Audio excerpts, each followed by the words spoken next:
This dude was, man, look, Pen and Pixel was eating good during that time. I swear he was paying up everybody's up. Had about 20 albums in the booklet. Ain't none of them dropped. Yep. Oh man, I mean that bling era was just something crazy. Yes.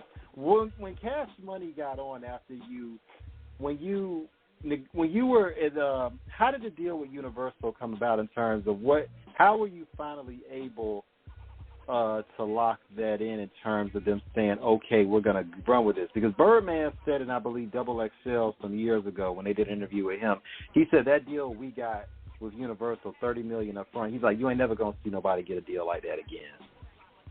Agreed. Tell us about that process of those negotiations, of what went on during that time, how you closed it. Well, really, the success of that deal was based on two things. It was based on their leverage. They had put out 31 albums over a 6-year period, and so anywhere from 25,000 to 25,000 to 75,000 units every time they put something out, right?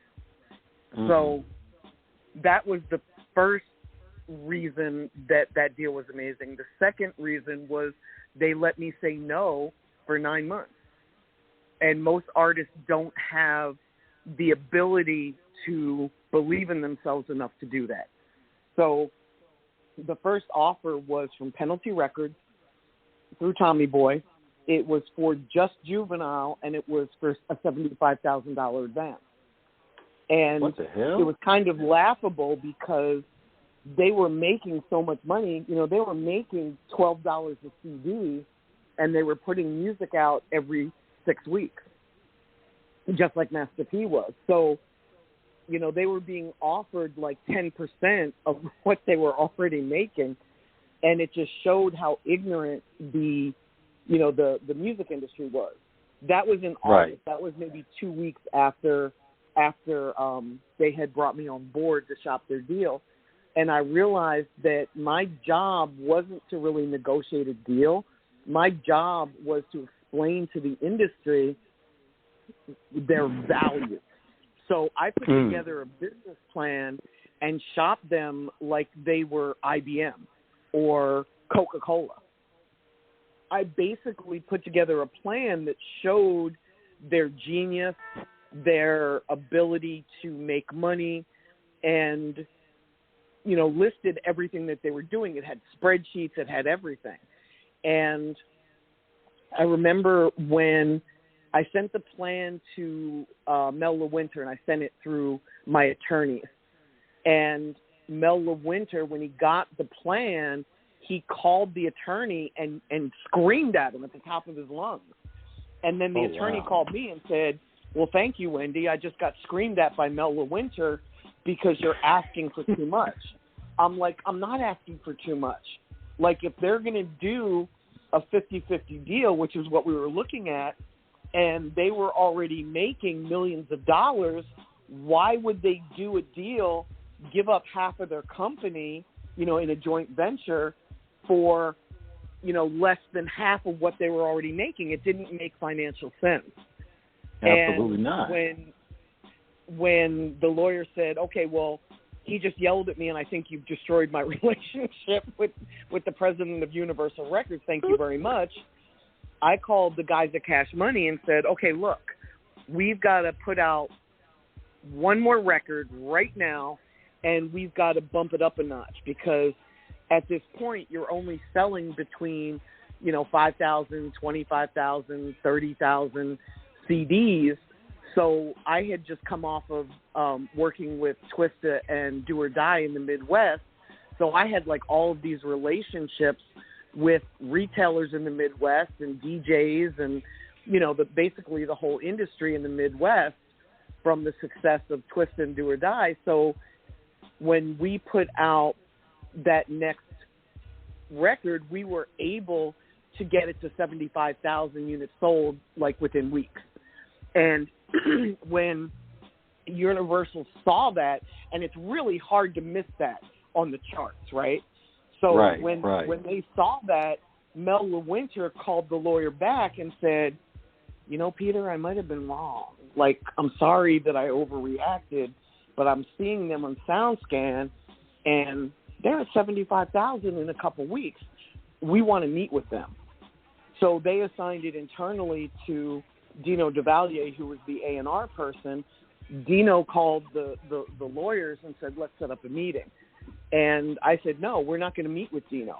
We're going to meet with Mel, who yelled at you, and his boss, or we're not coming. And they wanted them so badly, they said, you know what? We'll make Doug available. We'll make Mel available, and we'd love to meet with them. And it went from being a joint venture that was a 50-50 split to an 80-20 split because I brought in all the other major labels to bid against them. That really, it was how you negotiate. Ooh. Yeah, really, it was successful because they let me just tell people no.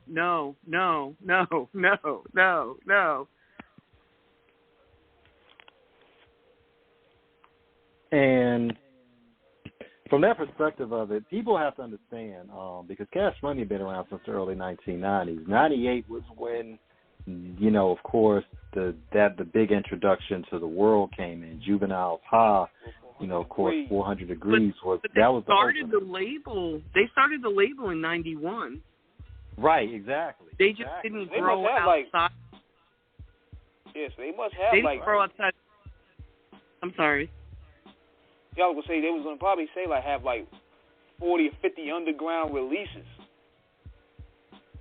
They had 31 albums over the 6-year period when I started to shop them, and they were only big in really Houston and New Orleans and the little towns in between because that's where they were promoting. That was the Gulf Coast. I mean, definitely had UNLV and all them at the time. Yes. I was able to bring them up into the Midwest and the Mid-South and bring them into, we hit an 11-state area. They were only working 2 states when I met them. So by bringing them into 9 more states, it put us into position to show Universal, okay, you think these guys aren't worth it? Watch. Here's what they can do when they step up their game just one notch. And then the lawyers that were my lawyers were also the lawyers for 3-6 Mafia. So the lawyers called 3-6 and said, okay, you guys are about to go out on the road. We're working with these new guys called Cash Money. Can they open for you? And 3-6 Mafia was like, fuck yeah, because they knew exactly who they were. And would that come to the collaboration later with Player Why You Hatin'? Would that end up how that began to come together? Well, yeah, because they went out on the road together. So when Cash Money showed up, they showed up in a rap tour bus. And 3-6 Mafia were still moving around in white vans. So it looked like Cash Money was the anchor act and 3-6 was the opening act. They weren't. 3-6 was the anchor. But it looked bigger than life. So when the labels looked in, they all wanted a piece of that. They all wanted that deal. Every single label at that point was calling me saying, okay, we want to sign Cash Money. But at that point, the deal was already up to $3 million. And a lot of labels didn't see the value in paying $3 million. So we got it up to a $30 million deal. That was really the overall value. They were advanced $3 million in cash. And it was an 80-20 split, 80 to Cash Money, 20 to Universal. But by the time the deal was finalized, I went to Mel LeWinter and said, okay, everything's signed. We just handed in the first album, the masters for Juvenile. Why did you guys do this deal? It doesn't make financial sense. And Mel LeWinter was kind enough to share with me that they did it for market share. Here's this label that's putting out so many releases every year, and Universal needed that at the time. They were struggling. So for them, the market share mattered to them as much as the money did. And that's when he shared with me, like he showed me the spreadsheet, and he said, okay, when we negotiate a deal, this is how we do it. You know, this is what the accountants say we can make on each CD, and then here's the forecast. If we're putting out 6 albums a year like Cash Money does, here's how much money we can make. And when I looked at that, I'm like, wow, I could have gotten more money. I could have gotten them to advance more money, motherfuckers. But that's where I learned that it's, you know, there's that financial spreadsheet. They know going into the negotiation exactly what they're able